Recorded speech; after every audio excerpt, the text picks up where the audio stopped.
जब ब्रह्मांड के सबसे बड़े ब्लैक होल की बात आती है तो हमारे दिमाग में मिल्की वे गैलेक्सी के सेंटर में मौजूद सजिटेरियस ए ब्लैक होल की पिक्चर आती है, जो कि एक सुपरमैसिव ब्लैक होल है। लेकिन आपको जानकर हैरानी होगी कि सुपरमैसिव ब्लैक होल के अलावा भी यूनिवर्स में ऐसे कई ब्लैक होल मौजूद हैं जिनका आकार और मास सजिटेरियस ए से कई 100 गुना ज्यादा है। और आज के इस वीडियो में हम नासा द्वारा डिस्कवर किए गए एक ऐसे ही ultra massive black hole TON 618 के बारे में जानेंगे।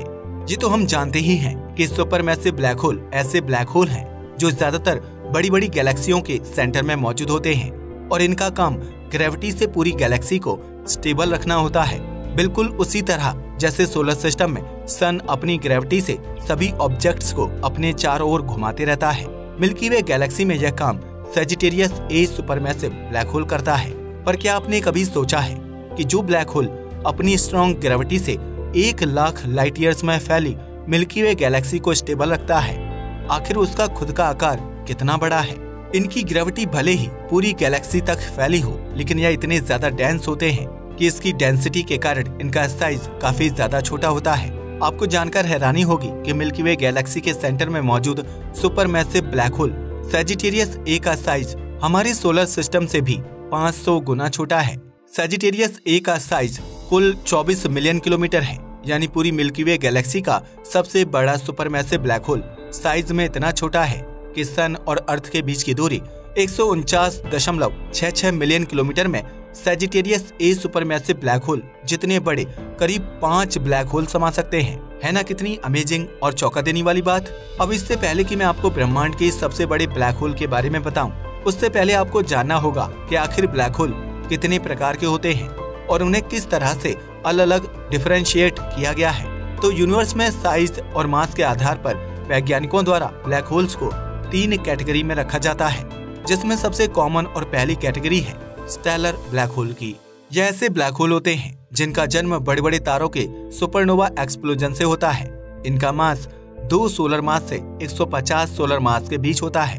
यहाँ पर सोलर मास का मतलब सन के मास से है। इस तरह के बहुत से ब्लैक होल मिल्की वे गैलेक्सी में मौजूद हैं। पृथ्वी के सबसे करीब स्टेलर ब्लैक होल HR 6819 है, जो पृथ्वी से करीब 1000 लाइट ईयर्स दूर मौजूद है। यूनिवर्स में अब तक का खोजा गया सबसे बड़ा stellar black hole Cygnus X1 है, जो सन से 21 गुना ज्यादा मैसिव है। सेकंड नंबर पर आता है सुपरमैसिव ब्लैक होल। वैसे इस तरह के ब्लैक होल काफी लंबे समय से कंट्रोवर्शियल रहे हैं, क्योंकि वैज्ञानिक आज भी इस पर पूरी तरह से सहमत नहीं है कि गैलेक्सी के सेंटर में मौजूद रहने वाले इन सुपरमैसिव ब्लैक होल का निर्माण कैसे हुआ था। लेकिन ज्यादातर थ्योरी में यही कहा गया है कि इस तरह के ब्लैक होल का निर्माण बिग बैंग के तुरंत बाद बने बड़े बड़े ब्लू जाइंट स्टार्स यानी पॉपुलेशन थर्ड से हुआ था। वैसे ये स्टार्स हाइपोथेटिकल स्टार्स हैं, जिनका मास आज के ब्लू जाइंट से भी कई गुना ज्यादा था। और जैसा कि मैं आपको कई बार बता चुका हूँ कि जिस स्टार का मास जितना ज्यादा होता है, उसका लाइफ टाइम भी उतना ही कम होता है। इसलिए इन ब्लू जाइंट स्टार का मास सन से भी कई हजार गुना ज्यादा था। इसलिए इनका लाइफ स्पैन भी सिर्फ कुछ मिलियन साल का था, जिसके कारण बिग बैंग के कुछ मिलियन साल बाद ब्रह्मांड में इस तरह के बहुत से स्टार के कोलैप्स होने पर स्टेलर ब्लैक होल का जन्म हुआ। ध्यान दीजिए, मैंने यहाँ सुपरमैसिव ब्लैक होल नहीं बल्कि स्टेलर ब्लैक होल कहा है, क्योंकि जन्म के समय से ये सुपरमैसिव ब्लैक होल नहीं थे और कोई भी ब्लैक होल सीधा सुपरमैसिव ब्लैक होल के रूप में जन्म नहीं लेता, बल्कि सभी ब्लैक होल के जन्म की शुरुआत स्टेलर ब्लैक होल के रूप में ही होती है, जिसके बाद समय के साथ दूसरे सेलेस्टियल बॉडीज के मैटर को खाने के बाद यह धीरे धीरे अपना आकार बढ़ाते जाते हैं। और क्योंकि बिग बैंग के कुछ समय बाद बने स्टेलर ब्लैक होल को काफी ज्यादा समय मिला अपना आकार बढ़ाने के लिए, इसलिए इन्होंने इन कई बिलियन सालों के दौरान बहुत सा मैटर अपने अंदर खींचकर अपने आकार को काफी ज्यादा बड़ा कर लिया। इतना कि आज के समय ज्यादातर सुपरमैसिव ब्लैक होल गैलेक्सी के सेंटर में मौजूद होते हैं और इनकी ग्रेविटी का प्रभाव पूरी गैलेक्सी के अंदर तक रहता है।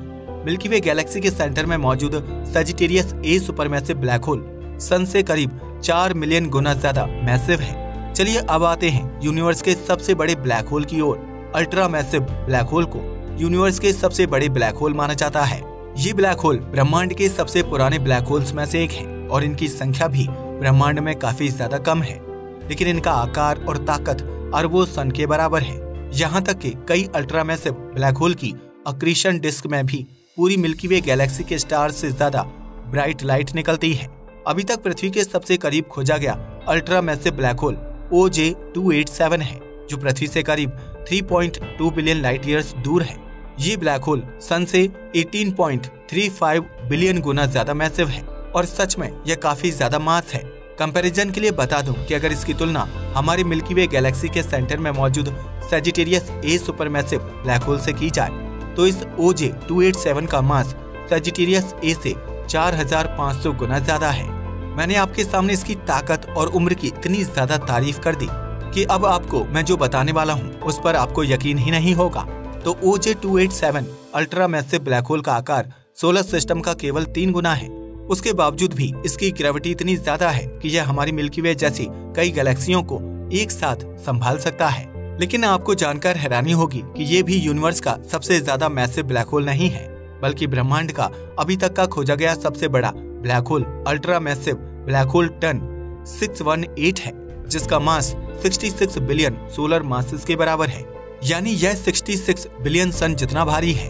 इतना ज्यादा मास होने के कारण इनकी ग्रेविटी भी इतनी ज्यादा होती है कि वो हमारे मिल्की वे के सेंटर में मौजूद सजिटेरियस ए ब्लैक होल जैसे कई सारे ब्लैक होल्स को अपने अराउंड चक्कर लगाने पर मजबूर कर दें। टन 618 कैनीज वेनेटिसाई कॉन्स्टेलेशन में मौजूद है। इस ब्लैक होल और पृथ्वी के बीच की दूरी करीब 18.2 बिलियन लाइट ईयर्स है। यानी हम इससे आने वाली 18.2 बिलियन साल पुरानी लाइट को देख रहे हैं। यानी आज के प्रेजेंट टाइम में तो इसका आकार इससे भी कई ज्यादा बड़ा होगा, क्योंकि ब्रह्मांड में ज्यादातर यही देखा जाता है कि ब्लैक होल समय के साथ बड़े होते हैं। यानी अगर हमें बहुत बड़े ब्लैक होल को देखना है तो ब्रह्मांड के सबसे पुराने ब्लैक होल को देखना होगा। वैसे वैज्ञानिकों की ऑफिशियल ब्लैक होल की लिस्ट तो यहीं तक समाप्त हो जाती है, लेकिन कई वैज्ञानिक ऐसे भी हैं जिनका मानना है कि ब्रह्मांड में और भी कई तरह के ब्लैक होल मौजूद हैं। ऐसे ही ब्लैक होल के बारे में स्टीफन हॉकिंग ने भी अपनी एक थ्योरी में लिखा था। इन ब्लैक होल्स को प्राइमोर्डियल ब्लैक होल कहा जाता है। प्राइमोर्डियल ब्लैक होल 1971 में स्टीफन हॉकिंग ने अपनी एक थ्योरी में एक खास तरह के ब्लैक होल की बात की। इस ब्लैक होल का नाम प्राइमोर्डियल ब्लैक होल रखा गया। ये ब्लैक होल सब एटॉमिक पार्टिकल से भी कई हजार या लाख गुना छोटे होते हैं। वैसे तो यह एक हाइपोथेटिकल ब्लैक होल है, पर स्टीफन हॉकिंग ने अपनी थ्योरी में कहा था कि इस तरह के ब्लैक होल का जन्म किसी स्टार के मरने से नहीं, बल्कि प्योरली एनर्जी से होता है, जो बिग बैंग एक्सप्लोजन के बाद पूरे ब्रह्मांड में रिलीज हुई थी। और कई वैज्ञानिक भी इस थ्योरी को सपोर्ट करते हैं, क्योंकि बिग बैंग थ्योरी भी कहती है कि बिग बैंग धमाके के सेकंड से भी कम समय के बीच एक समय वो था जब मैटर और एनर्जी दोनों एक ही स्टेट में थे। यानी हो सकता है कि इन प्राइमोर्डियल ब्लैक होल्स का निर्माण इसी कंडीशन में हुआ हो।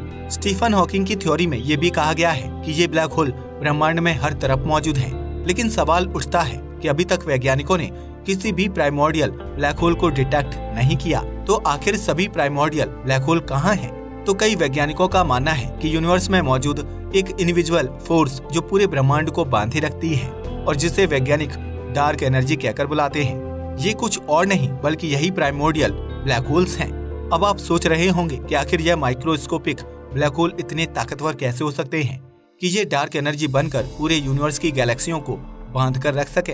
तो आपको बता दूं कि ब्लैक होल की ताकत का अंदाजा आप इसी से लगा सकते हैं कि एक प्रोटॉन के साइज का एक ब्लैक होल भी माउंट एवरेस्ट पहाड़ जितना भारी हो सकता है।